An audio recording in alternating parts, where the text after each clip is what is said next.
Au Conseil économique et social, les conseillers membres examinaient tout en adoptant les 3 projets d'avis qui seront soumis aux hautes instances de la République. La substance des travaux avec Frédéric Alogo-Ississa.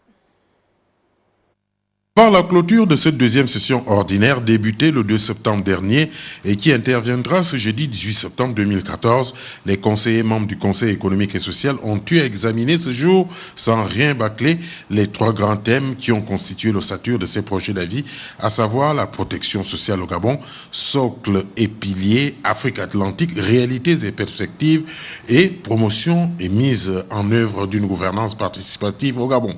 L'exposé des motifs recommandés de mener de sérieuses études à la fois techniques et prospectives, telles par exemple celui concernant la commission numéro 2 au sujet de la zone économique de développement Afrique-Atlantique. Les États de l'Afrique Atlantique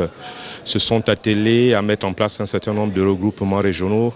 divers dans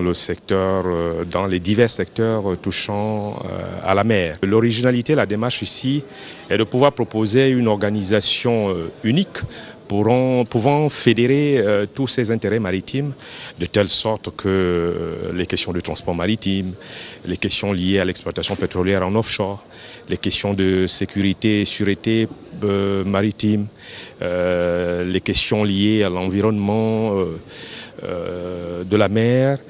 puissent être traitées de manière cohérente au sein d'une instance commune et avec un maximum d'États, en regroupant bien entendu les intérêts d'un maximum d'États. Les avis ainsi formulés, ces derniers prendront la forme de plusieurs recommandations qui seront soumises à l'appréciation des destinataires constitutionnels. Dans cette optique, le Conseil économique et social invite le gouvernement à prendre en compte les présentes recommandations dans la mise en œuvre des conclusions des assises sociales et du programme de développement humain.